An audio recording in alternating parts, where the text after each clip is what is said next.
Ladies and gentlemen, from near and far, I welcome you all to the RemiX Morning Show right here on Black Power Media. I go by the name of the Ear Doctor, and let me introduce you to our day's host. Today we have Dr. Jared Ball, Kamau K. Franklin, and Kalanji Jama Changa. What up? What up? What's up, fellas? What's going on? Young world. Doing good. Doing good. Okay. Feels I good like this morning. I'm the Ear Doctor. Okay. Hey, you know, it's a good feeling. We got our post-black, what is it? MLK Day. We up in here. Hey, Ear MLK Doctor, Day. let's put it out there as soon as possible and get some help on who that anonymous character is behind you. Yeah. Who is that? And then I don't know if we can come up with a prize if people in the chat, and good morning to all the remixers, if they want to chime in. I don't know who it is. So I'm just interested in seeing if anybody can tell us. I don't know who that is. If they can figure it out, I got 5 on them. I got 5. I'm gonna put $5 on them. Okay. You gonna provide? Damn. You gonna cash Does that out count for everyone or just people in the chat? Oh no, the first person in the chat. Okay. I got 5 on them. Shout out You know to who it is, Kalanji? Hey man, listen, man. I was gonna say a name, but he said the first person in the chat. So I tell y'all if the first person. Well, I'm just saying we need a way to confirm it. I don't know who it is. I'm about to make some shit up, so I'm gonna just tell y'all now. he invented beard cream. It is. We're like, it is. Otis Langston III, the man who. Somebody said Henson. You know what? Henson. Is that Somebody Henson? said Sam Cook. Oh my Come on. goodness. Sam Cook. Sure. Yeah, I don't think it's Henson. No, I like to call people out in the chat, but Shirley. Way too early. Shirley. It's way too early. Somebody said Dubois. Y'all wildin', man. Du Bois. Sam Cook. Come on, man. that's anyway. Somebody said that's Mel Gibson's father. Anyway, that's why he's so mad. Mel got some black up in his family. Hold that's on. why he's so mad. Somebody said Dr. Daniel Hell Williams. Today's Dr. Daniel Hell Williams' birthday, by the way. Get out of here. It is. Stop playing. Ear Doctor, do you know who it is actually though? I do not know who the hell that is. How you gonna give a prize out and nobody knows who it is? People be guessing all day and not know. We find out at the end of the show. Okay. We're gonna figure it out. Wait. Welcome to the RemiX Morning Show. But just real quick, by the way, has it already been discussed in the internets as to how all the discussion of cancellation has not fully rested on Mel Gibson? Like, how is anybody getting? Because I see this dude is still making movies. He's coming up in like I got previews in my he had like a 6-month cancellation. You only get like 6 months to a year for that for saying nigga. Oh, okay. Yeah, I think that's the standard. That's all. Yeah. Then you get to make a full comeback. Yeah, that's all. Hey, but listen, on the real, that is Daniel Hell Williams. So shout out to for real? Yes, to was that Emma who said it first? And hold up, and it's his birthday. And today's his birthday. Look at that. What's she doing? Look how divine it is. Look how divine it is right there. So shout out to Daniel Hell Williams. Doctor, your Cash app so that you can send you that $5. Yeah, it's not coming from BPM. No, this is 5 on BPM. We're gonna do it in their name. No. Wait a minute. I didn't make myself The phrase clear. was, "I got 5 on it." Yeah, I got 5 on their Patreon. $5 on their Patreon for Black Power Media. I got This you. is what happened. This is what happens when you let Jersey cats get on a mic, man. Y'all gotta hear the whole sentence first. See? These BPM accounting practices. These BPM accounting practices are getting out of line. I'm about to talk to my attorney.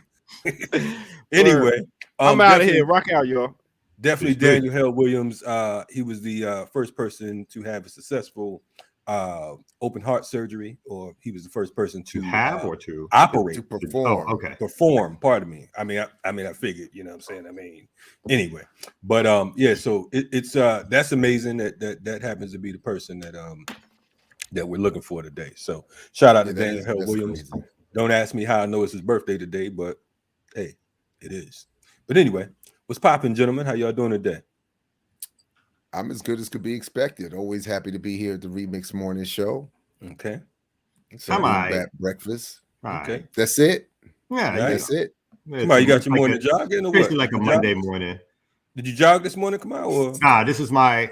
I woke up a little late and had to get the kids off. Shirt attire for the. Okay. It ain't a bathrobe, but it might be close to it. It might be close. Okay. Hold to the 80s. We feeling it. Anyway, Jared's in the house. He got his red shirt. Let's dance. Put on your red shirt and let's dance. I know it's red shoes, but don't trip. Yeah. Little David Bowie reference. It's all good for BPM. Shout out to David Bowie, who at one point had Luther Vandross as a backup singer. Imagine that. Oh wow. Yeah. Oof, Luther sang backup on one or more of his bigger hits too. Be like, Luther, can you tone it down? They can't hear my voice. They can't. They're gonna talk too much about your voice. Luther did a lot of that stuff though. Luther did a lot of backup singing, production work. Yeah. You don't get the credit you deserve. Like I think he produced kind of an Aretha Franklin comeback that then she got salty about and was like, I was already here. But he did a lot of producing. Yeah. Don't call it a comeback. And he had a dope group, Change. Shout out to Change. You know what I'm saying? Glow of Love. Glow of Love. Ooh, wow. Hey, I'm just saying, I just had a flashback to 98.7 Kiss FM back in the day. Don't act like y'all had a Kiss card if you was in the New York, New Jersey, Connecticut area. I did have a Kiss card. During the 80s. If you ain't have a Kiss card, you wasn't popping. You had to go Kiss to Burger King. BLS back in the day, B. Yes. Shout out to Frankie Crocker, Rise in Power. You know what I'm saying? One of the baddest ever do it. You know what I mean? Yeah. What's up, man? Hey, young world, everybody out there. Remix Morning Show. We in the building, and we feeling good this morning. Y'all need me to do that one more time? Right, probably not. But anyway, the views and opinions of the folks here at the Remix Morning Show may not necessarily be the views and opinions of any other news program, social platform, etc., etc. However, they're the views of the people where we come from. So salute to all those good people. Anyway, I got my what's in that tea, son? What's in that tea? Hey, man. Yeah, See, what's in my tea? Wake up. That's a little morning. Hey, man, I had to wake up, man. I've been up all night trying to rumble. You know what I'm saying? You know, hey, man, Renegade, Remix. We out here. All right. Yeah. Anyway, what's going on, though, man? What's happening out here? In these beautiful days? My oldest turned 16 this weekend. Oh man, the world is spinning. The universe is moving a little bit too fast. You about to get grown up in here, Jared. Is she allowed to date at this point? Does she date or? Oh hell no! You're allowed to do that? No. Hell no! I mean, that you know of. You know what I mean? Jared? 60 year, I'm saying. Nah, we are super helicopter parents. She has been raised in a surveillance state. She is getting first both of our children, they are getting a first-hand experience about as how the state works and operates. Didn't you say you just got her cell phone not too long ago? She just got her cell phone and it is thoroughly monitored.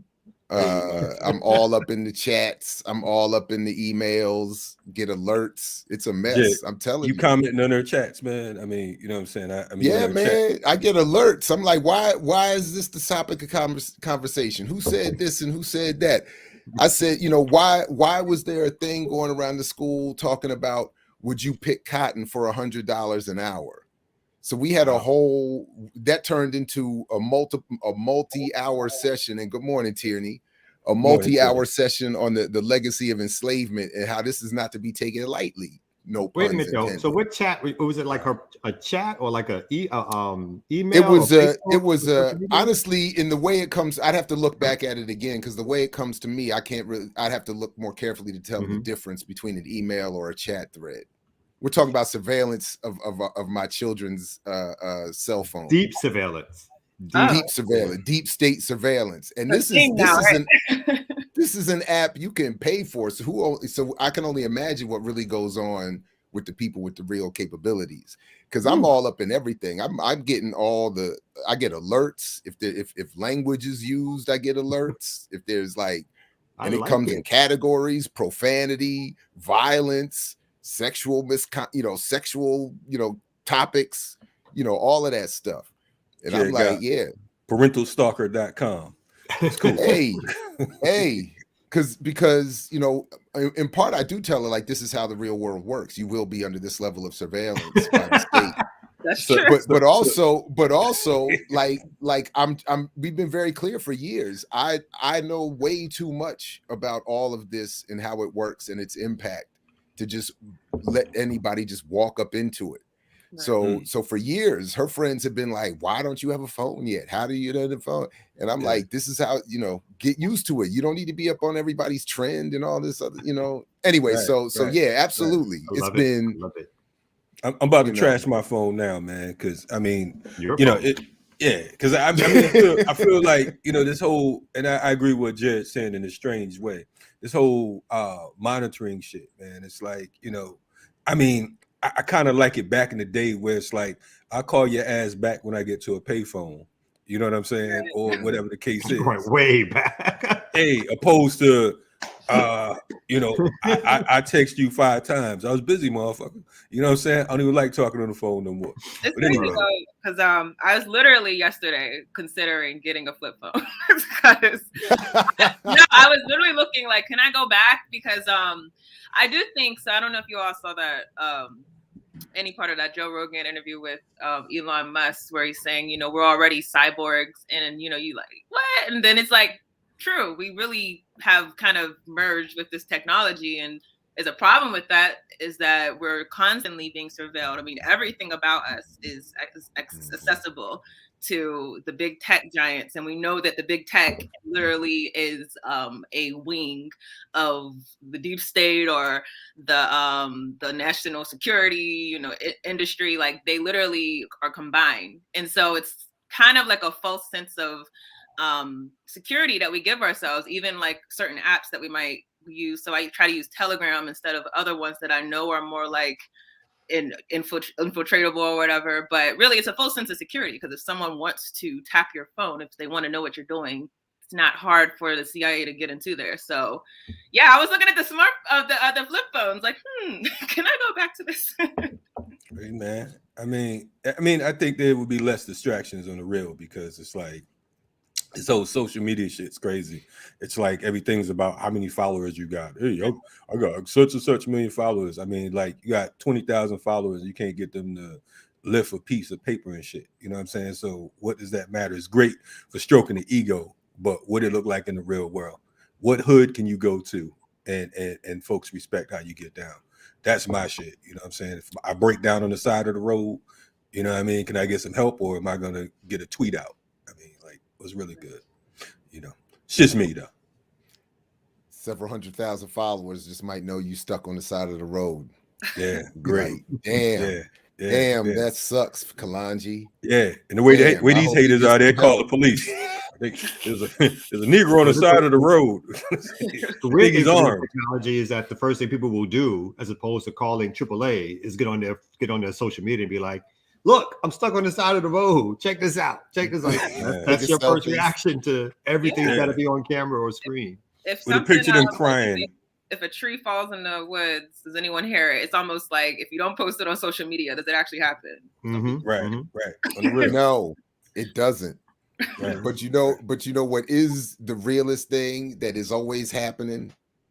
It's our own audiologists. Oh yeah, man. Our own audiologists. Yes. I hope you got that $5. Bring that beat back. Where the head doc at, man? He does owe somebody $5 though. Yeah. Her name is Emma. I got her. Well, Emma is the one. Yeah, Emma came offline. You already got that? You got that Cash App for? You talking offline? Oh, we working it out. Oh yeah. Anyway, Emma, you're gonna have to do a payment plan. He's gonna have to do a payment plan. Hey, Wu-Tang said my seeds marry, his seeds marry. You know, you keep it all in the family. So, Jared, one day I'll introduce my 16-year-old son to your 16-year-old daughter, so we can make sure that we're doing it right, man. Because you know, Brother Kaba said the same thing about his son, and who's also 16. And I am actually open to arranged marriages. I'm like, if you know, like if we can, you know, coordinate who's being raised the right way. I don't like the idea that it's just this random selection. Some dude out here just gonna randomly run up on her. Anyway, nah, man, I'm just playing, man. But I'm just anyway, you know. You want some cows. Emma. I'm a little They want worried their money. about. I'm a little. Oh man. Oh wow. I'm getting. Oh wow. The text machine. The texts are coming. Oh no. Emma, I got you. Hold Anyway, up. No, I've just been overridden. The higher authorities have already stepped up and texted me to shut it all down. So you stop talking about this? Yeah, it's a wrap. So it's time to move on. Hey, It's the big boss. the big You're boss. monitoring one. It's the level, right? You're monitoring one person. Somebody else is monitoring you. Oh, look at that. You're like, hey, Jared, read the text message on air. you will be sleeping UGH. on the tonight. That was it. No, that was it. That's it? Man. Ugh, that's it. Wow. There's a high Sorry, one. There's a high There be one. no doctors arranged marriage around here. Power Dr. Jab and doesn't Dr. have to Ear. say much.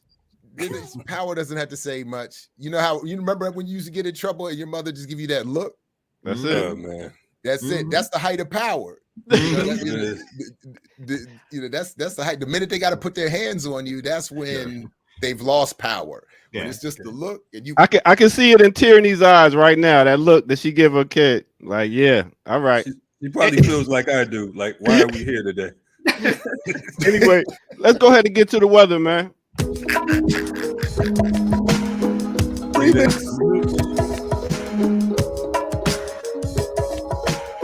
Yeah. What's good, everybody? Welcome out to the Remix Morning Show. I go by the name of the Ear Doctor, and today we have your weather report. But make sure y'all hit that like button, that subscribe button, that notification bell, so y'all can know all the new stuff that's coming up. And go to patreon.com and drop some change on Black Power Media.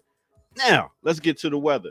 Yo, first of all, Atlanta just made it through a snowstorm.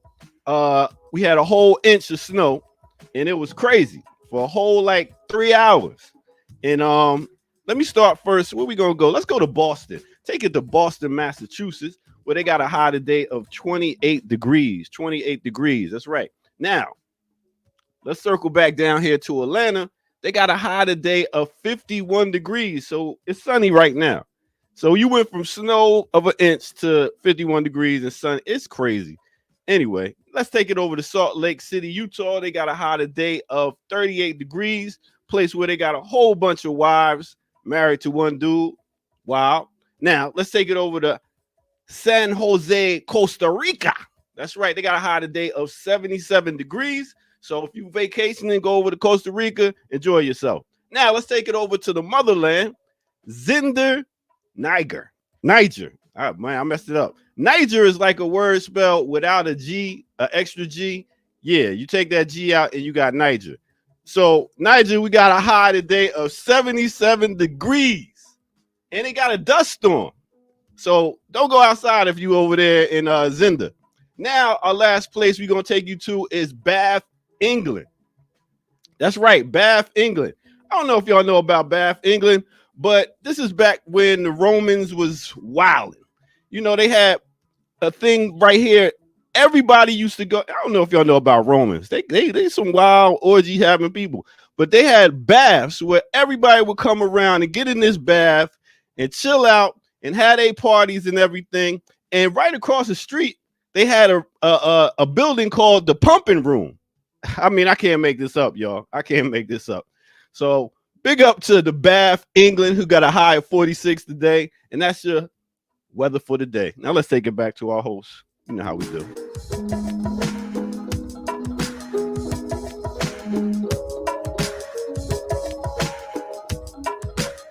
I'm just curious about how many people you insulted in that whole array around the world and weather. From misnaming, calling it only in the Remix Morning Show. The people's sexual deviance to the what is it? The arranged marriage. I mean, there was just a whole range of insults. It's only 20 minutes into the program too. Wait, how was the arranged marriage? How was that? We need to be doing that. Well, not the arrangement. I mean, what did you say? Like this dudes with many wives, and then he just kind of moved on to some other area. That was Utah is known for polygamy. And then he almost called the country of Niger. Yeah. That part. He was this close. He was this close. He looked at it. Yeah. That's how you could. That's when you got like Black Americans. You know what I'm saying? Like, is this close? Is this close? That's We the so When I see that arrogant. word, what do I see when I see those letters together? That's Zinda Niger. Anyway, welcome to I'm the out of Remix here, Morning man. Show. I'm about to go look in the thesaurus and get some more words. Peace. Thank you. Anyway, What is that? What is that thing the young folks say? Say less. yeah, Okay. this is about the time we say slap the map. I say that. How about that? Yes.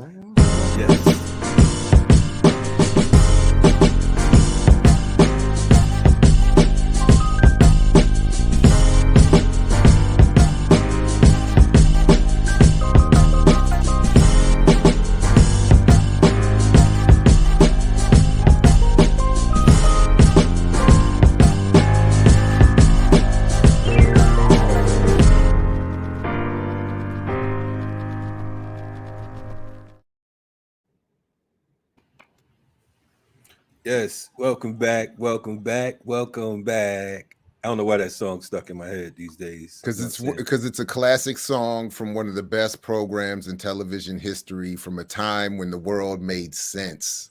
That's why. You know that's why that you say that. That kind of in a strange way. In a strange way that kind of works. But you know what I was thinking about yesterday, real quick? Car Wash. And I was thinking about the fact that everybody need to go back and watch Car Wash again, because of the fact that I was just thinking about the political statements in Car Wash. You had the little Jewish kid with the Mao Zedong shirt on.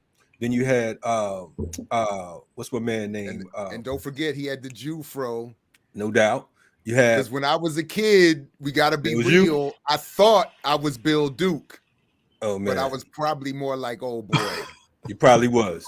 But then you had Bill Duke, and Bill Duke had the Patrice Lumumba That's what I'm saying. picture in his locker. You know what I'm saying? So shout out to Bill Duke, the red, black, green van. And That's all what that. I'm saying. You know and what I that mean? was the classic, that was the nationalist, socialist. That's what it was. Racial debate in Car on Wash. That was the beauty of the film. It definitely was the beauty of the film. George Carlin, Richard Pryor, the whole nine. If y'all never saw Car Wash, make sure you go back.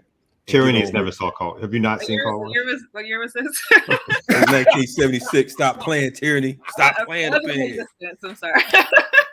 Tyranny parents ain't even met when the Car Wash was on. Go ask Exactly. your great grandfather about the show. That's right. Sure about the movie. I know he thought. Yes. Titty out here like young boy. I mean, I'm saying, Google. He's like, I'm not that young. It's just that y'all so old. Basically. Right. That's what I'm saying. Yo, my pops had the 8-track, the Car Wash. I remember he used to put it in the car and whatnot. Wow.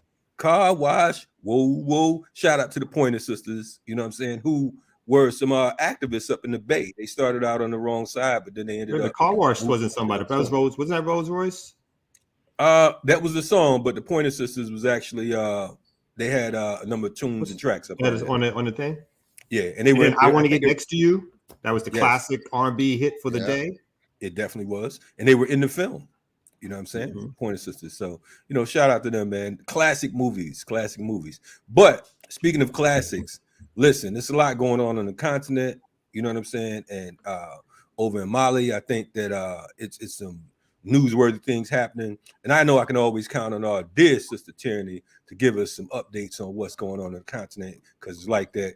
Tyranny, tell us what's happening in Mali, please. Oh, okay. Well, let me turn my phone on silent and then let me share my screen.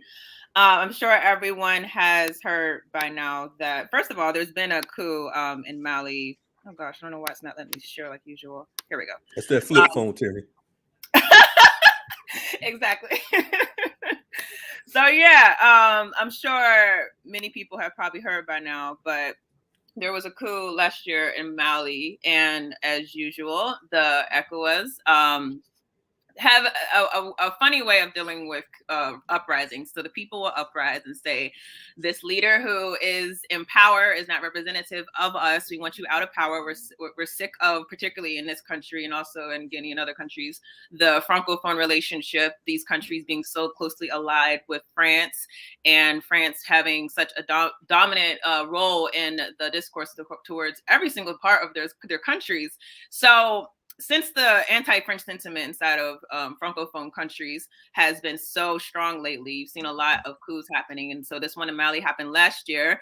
There was going to be basically a call for an elections, and then this essentially allowed the ECOWAS and the AU to back off of Mali because for whatever reason, the big thing to do whenever Africans have a coup is, hey, we need elections like right now, even though like what country that is stable would have an election right after a coup.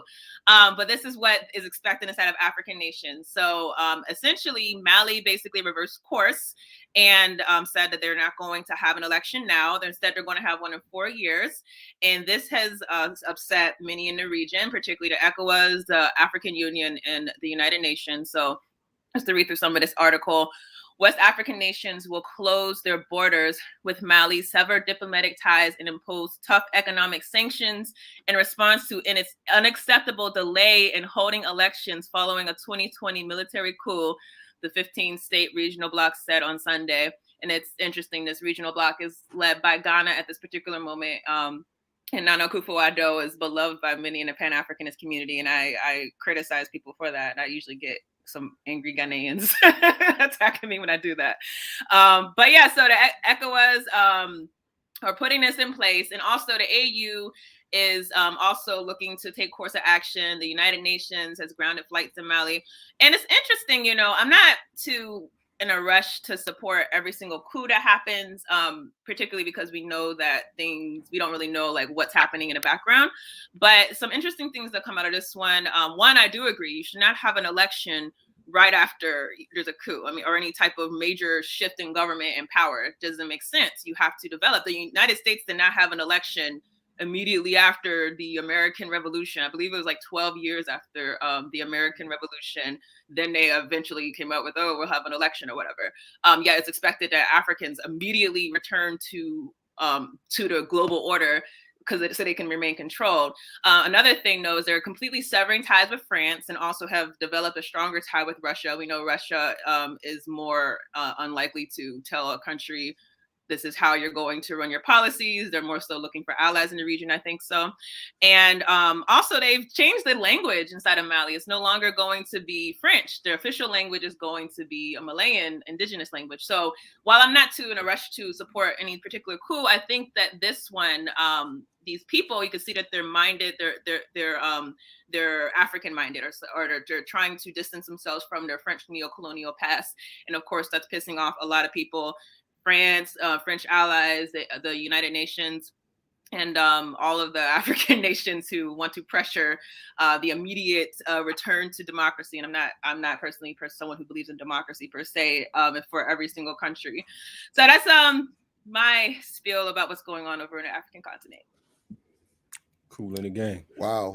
And I mean, I won't pretend to be up on the details of this issue, but even as you were talking, just a quick, I mean, it's just funny to do one Google search and to see all of these stories coming up not about the concerns of the people or the political power or the distribution of wealth or anything, but about just the impact on the industries globally. That gold in particular, I'm seeing, you know, like they're worried about the gold mining industry and all of, you know, and it's like, wow, okay, yeah, I know that we're encouraged certainly in the West to think of Africa only in terms of Disney cartoons and peopleless, you know, stories or white-centered heroes, but that's it's just wild to just see that. But I agree with you, not wanting to always just support a coup. There are at least the two trends or two tendencies you mentioned that are impressive. The switch of the language and a move away from the West towards Russia. To the extent that I understood or heard you correctly, those sound promising. Yeah, I see that the European Union, they definitely don't want to sever ties this yet because of the fact they want to keep the pause and joint. I know they made a statement saying that they must continue to dialogue with Mali because they don't want to isolate them. It sounds like Mali wants to isolate themselves from you, whether you want to isolate them or not. And I think that's part of the thing. I mean, just what you said in regards to them switching languages. I mean, that's a bold statement and a bold move on the planet these days, because of the fact that most of us are taught that you have to learn major colonizer languages. You have to know either English, Spanish, French, Portuguese, whatever. But, I'm saying, definitely the main European languages. And of course, that doesn't work to our interests. So definitely we appreciate you tapping in on Mali. We have some more news coming up about the Sudan and some of the other places that's on fire. But it's a whole lot of uprisings going on, and it's a beautiful thing here on the planet Earth these days. I think also we may have a guest Thursday regarding this issue coming on. So more to come. Yeah. No doubt. And I'm happy that all of this is yesterday, of course, was the 61st year anniversary of the assassination of Patrice Lumumba, one of the most important Africans to come up out of the continent, and one of the folks who I believe that would have driven us closer to some form of Pan-African unity. But so it's good to see that folks are still struggling, and we're going to keep up with the news to see what what direction things are going in. Anyway. And I saw that and people should check the interview you did with his daughter and the clip that was just posted to the channel, which is disturbing, to say the least, but important to be reminded of in terms of that particular history, and I think a lot of the reasons why we are where we are. Yeah, and that was a real difficult interview. I was definitely making an effort to remain calm, because of the fact that oftentimes I think that what a lot of folks don't realize is that when you're speaking to folks about family in particular, sometimes that energy and that emotion, it you feel it. You know what I'm saying? If you get into it, because of the fact that you're not just speaking on something in the past, quote unquote. You know what I mean? It's like you're talking about someone's father, and in that interview, not to go off task, but her just hearing from her mouth talking about how they chopped up her father, how they put them in front of a firing squad and then chopped them up and then dipped them in a bath of acid. You know what I'm saying? And the fact that they still are holding two of his teeth. You know what I mean? This is an example of barbarism and what we're dealing with when we're dealing with, imperialism as a whole. But anyway, good stuff, Tierney. Jared, you got something you want to rock with? Or? Yeah, I mean, what I was going to say before we got started is that I really only have one legit serious story. The other two things that I put on the run sheet are more comical or satirical. So maybe we can come back to some of that. But the one I'll share initially is, again, from the good folks at Wall Street on Parade. Just something I just can't. I mean, I don't know. I'm just, again, I don't pretend to understand all the details, but I just see the basics here, that Nomura, JP Morgan, and Goldman Sachs received a cumulative $8 trillion from the Fed's emergency repo loans in the fourth quarter of 2019. They just continue to track the way these major corporations and banks get bailed out, and I'm fascinated by it. So without getting into the details, that it just anyway, they say the Dodd-Frank financial reform legislation of 2010 ordered the Government Accountability Office, an investigative body for Congress, to audit the Fed's alphabet soup of emergency lending programs conducted during and after the 2008 financial crisis. The GAO found that a cumulative $16.1 trillion had been pumped out of Wall Street firms by the Fed at super cheap interest rates. The GAO provided data for the peak amounts outstanding and also cumulative total.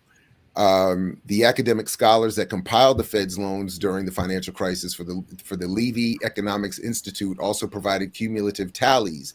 Their tally, which included additional Fed bailout programs not included by the GAO, came to $29 trillion.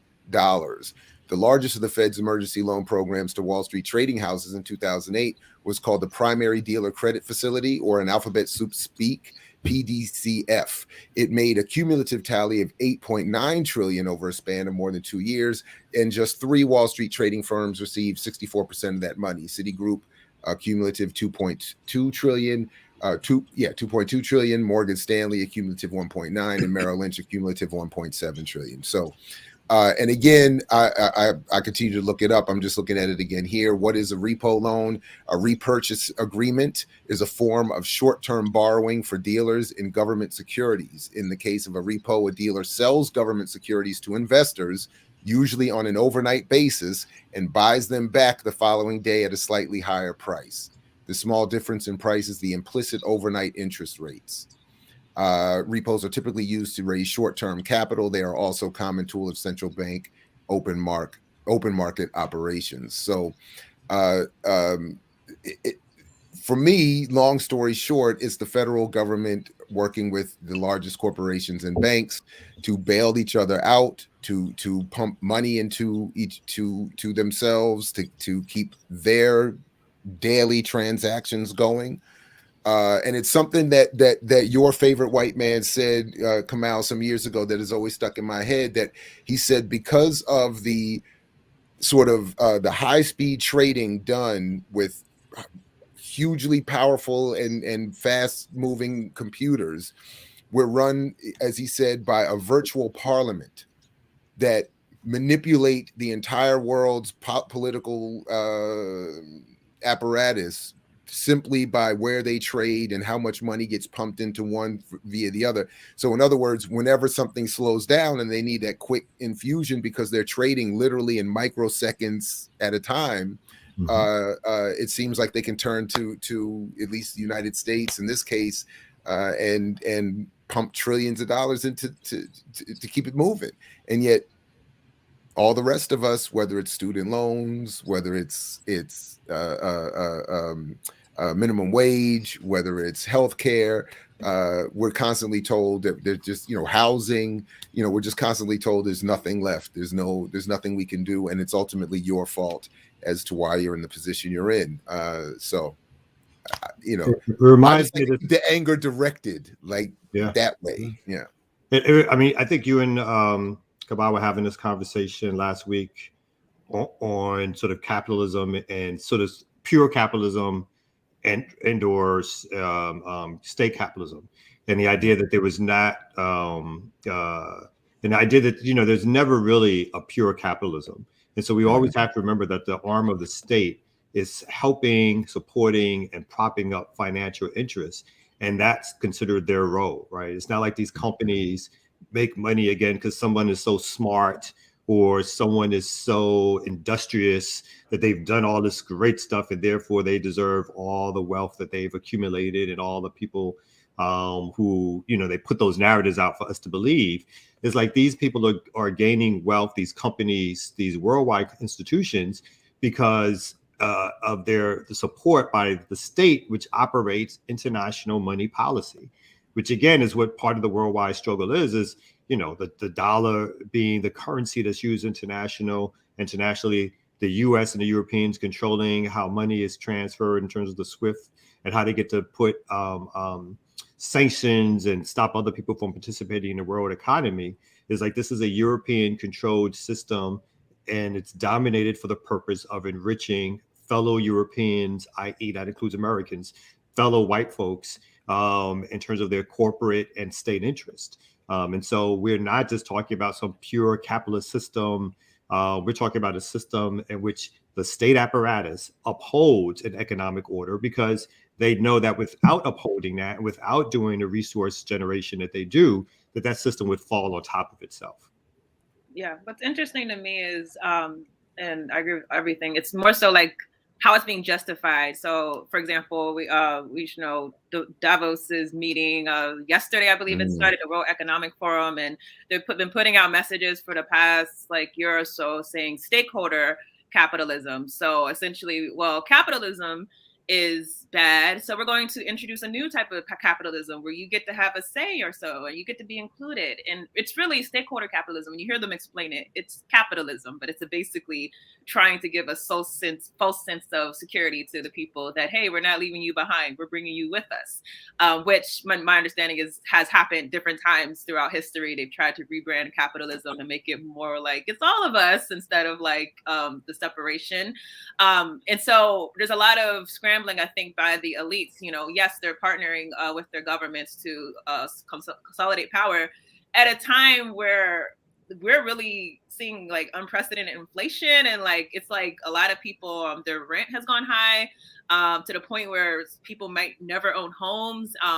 You know, it's essentially like, okay, we see this going one way for the most people, for the masses of people, or the vast majority of the world population. And while it's going that way, we have to basically find a way to keep these people asleep and keep them, you know, settled while we, you know, try to solidify our power in the world economy. If I could make a quick plug, I did write an article over the weekend for Recharge Colonialism. If you go to rechargecolonialism.org, it's called Data Colonies, because I think that the way that they're trying to steer this, not just gaining more and more power from the government, but also trying to have us basically put inside of a position where we're engaging with technology so that we can be surveillanced and tracked, so that we don't form any type of threat to the dominant system. And I think we have to start analyzing, like we were talking about in the beginning of the program, how we're using these technologies, because as we're moving towards things like Facebook introducing metaverse and everything, we're going to see more corporations gaining power, yet people are going to be distracted if we're not being kept woke about what's going on right now. But Tierney, what are you talking about? Halle Berry just signed a production deal with Netflix. I'm sure she did. and you know, that's the even worse part, is like the woke, you know, the woke part of it all. Because while they're exploiting us and while they're taking our money and giving it to corporations, they do things inside of places like Netflix, you know, and give a big deal to Jordan Peele or something like that, and everyone feels so represented and will tune in. Meanwhile, like, you're landless and your money is becoming smaller and smaller. So it's just all a ploy to keep us distracted while they take power and take control of the world. Man, it's like what Malcolm said or about the civil rights movement. They want you to suffer peacefully. You know what I'm saying? And that's kind of what's going on right now.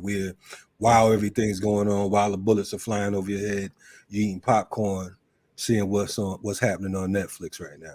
You know what I'm saying? So hey, but to be fair, I did try. The one time I got put into a virtual meeting with a Netflix rep, with actually two Netflix reps who were trying to do something with Morgan State in the department I was formerly in, and they were talking about, you know, sort of what are you all interested in, and what could I did put in some like big crazy ask, like something like, you know, percentage points or pay. I forgot exactly what it was, but it was something that you know, it killed the vibe and quickly got, you know, moved on. You know, sort of virtually ushered it to the corner, like, and they were just like, okay, you know, like, you know, that's not really, of course, what we were, you know, something like we're not capable of doing. But I was like, well, if you sitting here, and then because I remember I quoted, I was like, you all just got a big uptick because of the pandemic. You're making all this, you know, money. I was like, I figured, you know. So Jared, is it? Let me find out you cutting side deals with Netflix while BPM over here struggling. I'm doing everything I can, man. If they're gonna, I mean, this was of course before BPM got started, but I'm just saying that I, you know, if you're gonna get put into a room virtually or otherwise, let's see what can happen. Like, let's get some real, you know. I was trying to get something permanent. Like, I wanted to get a foot in the door of that Netflix, you know. They're like, no. They're like, what we need from you is to get more of your students on campus to subscribe to Netflix, to watch all the great Black shows that we're creating. That's what they want you to do. Around student life, urban life. We've just signed this great deal. We're going to bring Halle Berry, Idris, all your favorites, all your young favorites, all old favorites, whatever you need. let's get those subscription payments up. Let's worry about that. Jared, you remind me of one time I spoke at Creflo Dollar Church during Black History Month. Someone made the mistake. The sisters that was coming to our program made the mistake and talked them into inviting me to speak during Black History Month. Are you being serious right now? I'm dead serious. So this is how it goes. I go up there and I'm no holds barred. As soon as I finish, they're thanking me, and I was escorted all the way out. I'm going to sit down. Oh no, we have your coat, and I'm escorted all the way out to the parking lot. What did you say? Anything you would say, your softest analysis is going to be too much. I mean, let's just say Jesus the Revolutionary, Nat Turner. I was on that spill, so you know, I mean, there was no. It was crazy because folks clapped and everything, but the security that escorted me out, I thought they was taking me to my seat. They just walked me all the way out. Can we get your car for you? Mm-hmm. I was like, wow, boy, that was a cold way. So it was like from the stage to the joint. Well, the brother has a lot to do today. So anyway, you reminded me of that with the old Netflix piece. Shout out to Creflo Dollar Church, even though I didn't get to get the dollars. I think I was talking about them donating to the community as well. Creflo kept the dollars. Creflo definitely was making dollars. It's in the name. It's in the name. He was CMD. Creflo making dollars. You said that is his real name? Is it his name? That's his name. It can't be. But that's. I think he. Hey, I remember. That's a hell of a name to change it to. At least he up front and letting you know what the deal is.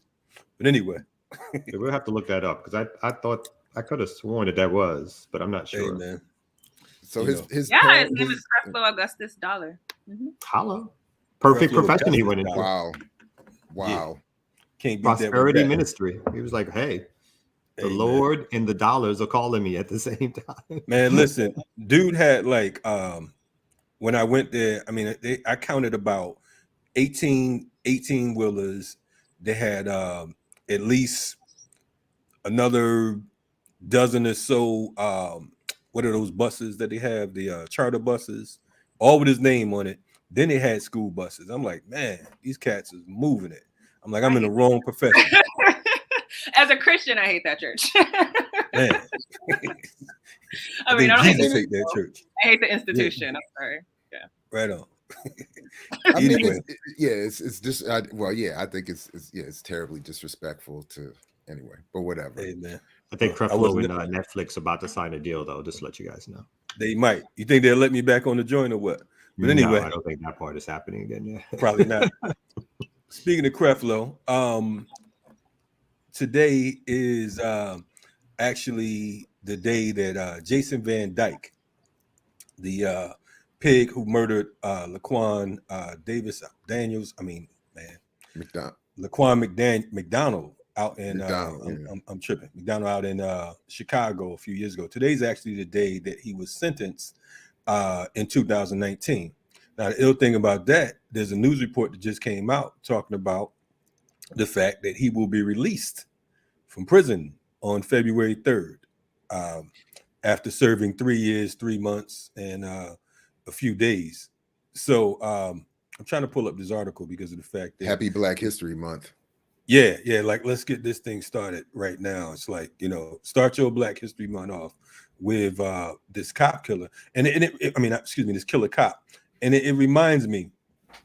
I remember all the folks who were so happy because of the fact that they were saying that, he's going to jail, he's been convicted, so on and so forth, and now he's scheduled to be released. It's like, Laquan McDonald was 17 years old. He talked about how McDonald had a knife or whatever. And then, of course, we saw the tapes where McDonald was actually walking away from him and he was shot 16 times. And they had to fight to get the tapes, right? It was, if I remember correctly, it was a prolonged, it wasn't that the tapes just were out there or put out there. That's right. So, it was. I'm sorry, Kalanji. How long did you say he was in for? My bad. I'm sorry. How long was he in for? 3 years. 3 years, 3 months, and a few days would be the actual time. He was sentenced to like 81 months, which is about 7 years. But like I said, he's done 3 years, and the one thing that I want to give shout out to Connecticut, because while he was in the federal prison out there, they beat the hell out of him. So you know what I'm saying? They had to transfer him. Once they found out who he was in Danbury, Connecticut, and they mopped him up pretty well. And I remember his sister and his family was talking about he should be released because he's not safe in prison, so on and so forth. Laquan McDonald wasn't safe on the streets of Chicago. You know what I'm saying? And here it is, a young man who was 17 years old. I mean, this guy right here, Jason Van Dyke, his trial was damn near as long as the sentence that he was handed down to. I mean, the amount of time served. So, he'll be back on the streets February 3rd. And the way this system gets down, he'll probably be working at a precinct near you. You wouldn't be surprised. But anyway. I was thinking he'd get better. He'd probably do better and end up as like private security for some rich somebody or such and such or so and such. Bodyguard for Trump, something like that. Trump's private security team or whatever. Or does he still get Secret Service? How does that work? I don't know. Does Trump still get Secret Service? Yeah, they get Secret Service for life. Honestly, it's probably won't be hard to find make money because for some reason white supremacists, when they get out, or get off or get out, they become heroes and write books and things. So yeah, I'm sure someone hit him up with a nice GoFundMe or something. He'll be sitting on a cool. I'm sure the police union is still going to be taking care of him and supporting him and making sure, like you guys said, making sure that in some private industry is providing employment for him and his family. I'm sure they're going to take care of that person. Right. Well, only in America. Home of the thief and the slave. Anybody else got anything they want to talk about before we come back? No. Yeah, no. I like I said, I got a couple of unserious, unworthy stories to bring up later. We can, we don't need to sully a transition to the ear doctor with anything I got. And no doubt. I need to, Hey, Tierney. Yes. Real question. I got a question. I was over here pondering, and I was thinking about, when we was talking about Utah earlier and polygamy, and how in Africa you still got polygamy, but over here in the States it's not allowed except but in Utah. Is he trying to marry you? Wait. I'm kind of confused about I'm sorry to Trump. I'm sorry. I just wasn't sure. Like, go ahead. My thought. Well, somebody would need to interrupt that if that. So just in case, Kamal was on the right track. Or he might be trying to hook his son up with him. I'm always thinking it. Tierney was thinking it too. Like, what is this Negro about to talk about? Tierney. It only works for the man having Tierney. Don't listen to them. All right. So I'm thinking that polygamy is a conspiracy to not have it over here in America to stop nation building. What's your thoughts? I've heard different views about polygamy in Africa, and I have not studied it in depth, but I've heard people say it's traditional to Africa. I've heard other people say that it's something that's been implanted by Arab invaders. So I suggest everyone find the answer to that. I haven't done the research yet. My thoughts is, all right, in 9 months, 1 man, 3 women, you can have 3 babies. When women, a lot of sisters always say, if I have 3 men, but still in that 9 months, you can only have 1 baby if you got 3 husbands.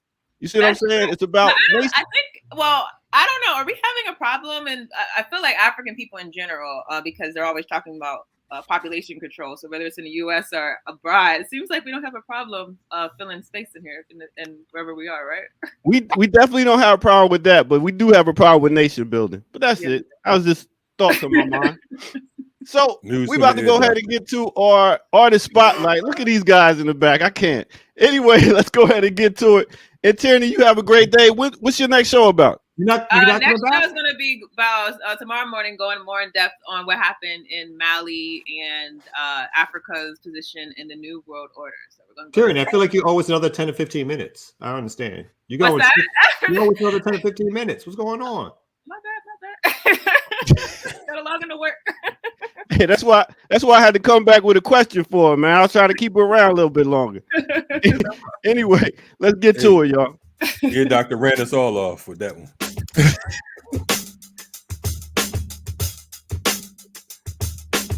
Yeah. What's good, everybody? Welcome out once again to the Remix Morning Show. I go by the name of the Ear Doctor, and today we have a artist spotlight. Who are we gonna talk about today that should get some shine? Let's go to no other than, y'all hear this? Y'all know what it is. That's right. The one and only Barry White. That's right. AKA Barry Eugene Carter. That's right. Born September 12th, 1944, and he made his transition July 4th, 2003. Like I said, he is a songwriter, musician, record producer, and composer. Dude got 2 Grammys. You're talking about he has over like numerous 41 of his songs are like platinum status. He got 10 platinum singles by himself. He's one of the best-selling musicians of all time. That's right, straight out of Galveston, Texas. When he was young, real quick side note, he was jailed at 16 for like stealing $30,000 worth of Cadillac tires. Let me find out Barry was a little young thug. And after that, he got out of jail. He said one of the people that inspired him to make music while he was in jail was Elvis Presley. Believe that? That's wild. Anyway, after that, he got out and he got with Love Unlimited. It was a female group that he put together. And then after that, he put them out, came back with Love Unlimited Orchestra, which he composed and produced music. We talking about actually getting up there composing, not just making beats. We talking about orchestra. I mean, this dude was a beast. He had, like I said, over 19 albums. It was all dope. Some of his biggest songs that you might know him for is You're the First, the Last, My Everything, and Can't Get Enough of Your Love, Baby. And then he came back in the 90s with Quincy Jones and did the Secret Garden joint with I'll Be Sure. You know I'll Be Sure, especially Jared Ball. He knows him. He did that with Quincy Jones, came back with Practice What You Preach in 1994. So this dude's been putting them out for a minute. So big up to no other than Barry White. And that is our artist spotlight for the day. Let's get back to the Remix Morning Show, y'all. Oh, yeah, baby.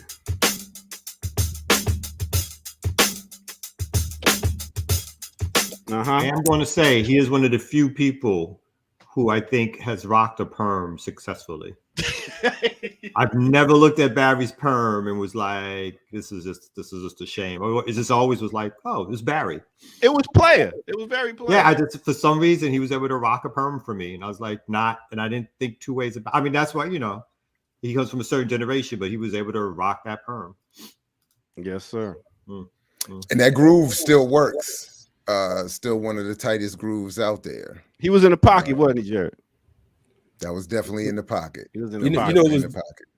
The joint I like about Barry White most wasn't even a song.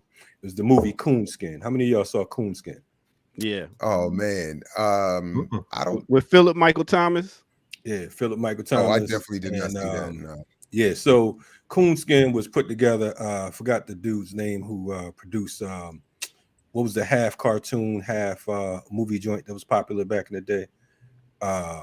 Roger Rabbit or something, or Roger Rabbit, and he did another one too. But he produced Coonskin. Coonskin is it's a somewhat racist movie. You know what I'm saying? When you check it out, it's a I saw that. Yeah. So if you all haven't seen Coonskin, I know they changed the name, but I know it's on YouTube. Definitely check out Coonskin. It's half cartoon, half reality, and Barry White plays one of the characters along with Philip Michael all Thomas. crazy. Yeah. It's really wild. It's a wild joint. But I'm gonna leave y'all on this note. Show you right. True. I suggest if you watch Coonskin, you get a little, because otherwise. I'm sorry, I thought that was part of the, you know what I'm saying? When they made it, they must have been. I'm just weird because you could get away with so much more stuff back in the 70s. Yeah. And that you couldn't even possibly late 60s, mid 70s, you couldn't possibly even think of today. And I'm not even sure they should have gotten away with all that, but the fact that it's there is like, wow. I was like, okay. But it goes back to what we was talking about earlier. It's like we got to remember it was coming out of the whole 60s era with revolution, so on and so forth. So let's do it to let's switch it to party and bullshit. Let's have a little bit of weed, a little bit of dope, a little bit of coke. You know what I'm saying? Black exploitation. Let's make them feel like they're part of what's going on right now and take it to another level. But yes, his name is Ralph Bakshi. Yes, thank you for that, Al Unique. Definitely he's a white boy, but it was a real interesting film. And it kind of reminds me in a weird way. It's one scene that reminds me of Spook the Set by the Door. You know what I'm saying? There's one particular scene with the cops. I'm not gonna give it away, but like I said, definitely go check out Coonskin if you got some time on your hand. Anyway, Jared looks like he's froze. You good? Oh yeah, no, I'm just intently paying attention. That's all. Okay. That was your intently paying attention look. This is my focus look. Oh, okay. I'm focused, man. What else we got popping out here, man? Man, speaking of which, I haven't followed any of this almost intentionally, but I keep seeing these headlines over the last month or two about Jay-Z being in some issues. So I don't know if anybody knows about this or is paying attention, but I've been trying to limit the rabbit holes I go down. I did go down one where I saw how he ruined Joe Budden's career. I never had followed that full story, but apparently there's the reason Joe Budden went into podcasting is because of Jay-Z. He ran him out the business or rap career. Starting with the whole Pump It Up remix, and he sort of stole it from I don't know, man. I can't. But it started with that. I can't do it justice, but it basically started with that Joe had gone to him to get Jay on the remix of Pump It Up, which was a hot track. And I remember when Jay-Z came out, and then Jay-Z said no. Well, first he said Jay-Z came back and said you would have to pay me an amount that an early starting artist can't afford. So it was like a specific fuck you no. And then Jay-Z came out with his own version on that same track on a mixtape. Right. Yeah. And then that started a little, back and forth that apparently whatever happens behind the scenes in the industry, Jay-Z won, Jay-Z said you'll never work again in this town. Something kind of like that. In the rap industry again. Because so much of it is just like these shady relationships, and one person plugs you in and then you go, and one person shuts a door and you might never go. So, or you might stop where you are, whatever it is. So it just, that was a huge hit at the time. I remember that. Everybody pointed that's the classic. He says he still gets 18, never really did hear again. Like another he says he still makes $18,000 a year off of that song. I'm Joe sure Budden, that song was huge, and it obviously gets like all the old school hip hop stations. That's in regular rotation. Mm-hmm. I went back and looked at it. When I heard the thing, I checked it out again. That joint was hot. Yeah. Production wise, but there was no lyrics. Who cared, D? Nobody cared. Nobody but you care, man. I do care, but I liked it for the beat, and I liked what Jay-Z did on the remix. In fact, that was the version I went back and listened to. I didn't even hear Budden's original. My bad. I didn't help him on that. You didn't help him out in it. I forgot. You helped destroy his career. Yeah, So, but there was something else about him ripping people off, or there was some other serious charges involved. Something I don't know. Him and Diddy been in something lately, apparently. Joe Budden or Jay-Z? Jay-Z, that is. Sorry. Dude, a billionaire. Somebody had to be ripped off. Let's like, how do you get to $1 billion without ripping someone off? That isn't, that's logic. Even if it's the production itself, someone got robbed.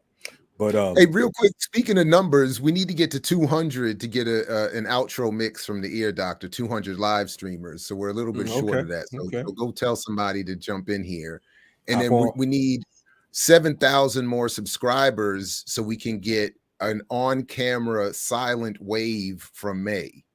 If I remember correctly, it's 20,000 subscribers, and she, without saying, we don't get to hear her yet, but I think she comes on camera and waves. and then it's 50,000, and she'll actually come on and say hello, and then 100,000, she'll actually give a full interview. So we all get to see what you look like. You know what I'm saying? Right. Welcome to the remix. You know what I'm saying? Black Power Media. I just see her as a disembodied remix production symbol. She's like Charlie from Charlie's Angels and shit. We try to guess the voice and shit, or guess the screen that's coming up. Like, who could that be? And I'm walking around. She's like, I'm living my life. Exactly. So seriously, like there's real benchmarks we're looking to hit here. We just got a message from her behind the scenes. Say I need to check those numbers because I don't think that's what we agree. Oh, those aren't right. Oh, my bad. Okay, I thought not right to me, but bad. who am I? My memory is trash. So we if it's not in a contract somewhere, we do need to check it. So definitely check it. We all know. Anyway, shout out to David Silberg still being big pun out there. Oh, my bad. Go ahead. Did you go ahead? I know you got some stories to get to. No. I only had one more story, and basically, we were just running our mouths, so I just thought it was. Well, I do have a game. One of mine is goofy, but I do have a game for us to play. I have a what we can call a Sunday morning mainstream news chicken. Is a game Sunday I would like us to play. You want to Sunday play morning now? Mainstream news chicken? No, at some point before we leave this morning, we can get to that. We can let that marinate. So you want to do that after the ear doctor? Or what? Yeah, we could tease that. Okay. Yeah, we could play a game with us and maybe the chat can participate. Yeah. Okay. This is a rare Tuesday. Welcome to our Mondays, ladies and gentlemen. This is our Monday, and we're going to be talking about the Sunday morning mainstream news in a game of chicken. Mm-hmm. And we got a lot of shows coming up too. I want to point that out. We appreciate you all. We are over 13,000 subscribers right now. I think it's 13.1 right now. 13.1. So shout out to them. And also on Twitter. If you're not following us on Twitter, Black Power MED1, Black Power MED #1 on Twitter. I think we're over 6,000 followers on Twitter right now, which is good because it was organic. So thank you all for that. We got some Riot Starter TVs coming up this week as well. You know what I mean? So be on the lookout for that. One of your favorite hosts will be on there on Riot Starter TV. Believe it or not. Yeah, imagine that. But anyway, let's get down to business, man. Yeah, surprise. I have a story right now about a 74-year-old woman who spent 27 years in prison for a murder she didn't commit. Now, I know that sounds not in this good country, whatever. But it's definitely a serious story because of the fact that she was just exonerated a few days ago. Her and her boyfriend or ex-boyfriend or whatever the case was. So can you all see the screen or? Mm-hmm. Okay, so 74-year-old woman spent 27 years in prison for a murder she didn't commit. This week she was exonerated. So this poor woman, and the case it's a horrible case, but they finally realized that she was innocent. So a Tennessee woman who was wrongfully convicted of murdering her great niece and spent 27 years in prison was exonerated this week. On June 26, 1987, Joyce Watkins, now 74, and her boyfriend at the time, Charlie Dunn, went to pick up Watkins' 4-year-old great niece, Brandy, in Kentucky. And the next morning, Brandy was unresponsive, and she was taken to Nashville Memorial Hospital. Brandy suffered from severe vaginal injury and head trauma. She was pronounced dead the following day. The two were with Brandy for only 9 hours, but the medical examiner, Dr. Gretel Harlan, concluded the injuries were sustained during the time. A year later, in August of 1988, Watkins and Dunn were convicted of first-degree murder and aggravated rape. The two spent 27 years behind bars before they were both granted parole in 2015. Before his release, Dunn unfortunately passed away in jail. Charlie Dunn was waiting for his parole hearing in 2015 when he suddenly passed away. Prior to Brandy being picked up by the couple, she was living in the home of Rose Williams, Brandy's great aunt. And Brandy's mother was living in Georgia at the time. Throughout this period, a Kentucky Department of Social Service worker visited the home after receiving a report that Brandy had been abused, and they concluded that it was due to a playground mishap, and the investigation was cleared. So, wow. basically that story goes on to talk about, I mean, first of all, the poor baby, let's start with that. You know what I'm saying? Because the fact that no one has been convicted outside of these two people. No one has served any time except for these two people who, the woman actually called the police and said that she had found blood in her underwear and a few other things, whatever. But I know that one of the things that the police attempted to do was to get her to testify against her then boyfriend, and they would let her go. And so they asked her, they said, well, why didn't you testify against him? And she said, because he was innocent, just like I was innocent. So we were going to go to jail together and serve this time because we both knew that, we didn't do what they said was done. So it was a horrible story on all sides, and then the fact that, the man never made it out of prison. You know what I'm saying? Right before it was time for a parole hearing. So she's been out for a few years, but her name was, like I said, finally cleared this week. So it's interesting because there's this, speaking of Netflix, right? There's a series on Netflix, I think, that's produced by the Innocence Project that goes through these sort of horrific cases of prosecutorial misconduct, which is just a constant, not only prosecutorial misconduct, but obviously the police investigation misconduct, and the idea that these folks are a lot of times, particularly during some horrific cases, are seeking just to close a case. And as opposed to looking at different avenues in which the possibilities of who would be responsible. It's like whatever makes the most sense the first time, or in their own, like, there was a story about this cop who was killed in front of a Walmart, which is part of this Netflix series. And because this was such a crooked cop, his fellow crooked cops looked for a scapegoat because they didn't want any investigation into the activities of this police officer. And so, and all these stories, when they happen, they always end in 15, 20, 25, 30, 35 years before there's either a new trial, or these cases are dropped, or they examine DNA evidence that they refused to examine prior, that leads to some of these folks being exonerated, including some people who've been on death row.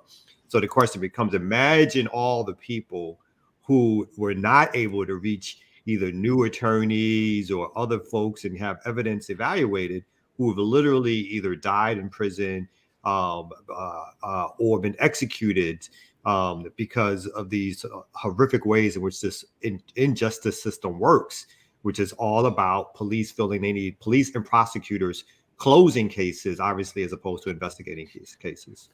Right. And I saw that. Yeah, my bad. Go ahead. Yeah. No, go ahead. I was just going to say that really that here we're talking about these two people that served 27 years in prison.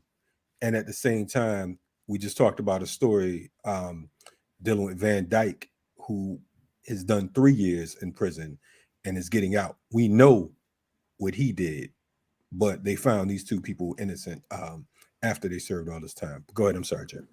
No, it's just that I just happened to see that Netflix piece that Kamal was talking about, and it's all just, including the story you're talking about. It's just all a nightmare. People's lives are horrifically ruined permanently because people willfully either set them up or ignore evidence that would let them, would get them off. And to Kamal's point, it's either just to protect a friend or a fellow corrupt cop who might lead them to be looking bad.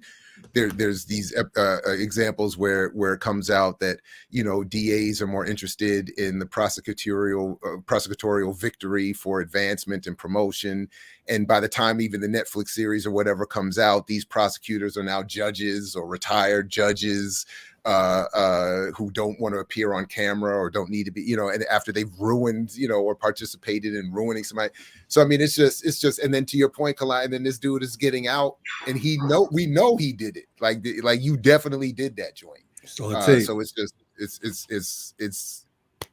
just a nightmare, man. That's all. Man, I'm surprised. I'm sure the mental health industry is off the charts right now because of the fact that, it's just so much craziness going on right now, man. And just, I mean, how do people cope during these times? You have to be a very strong person.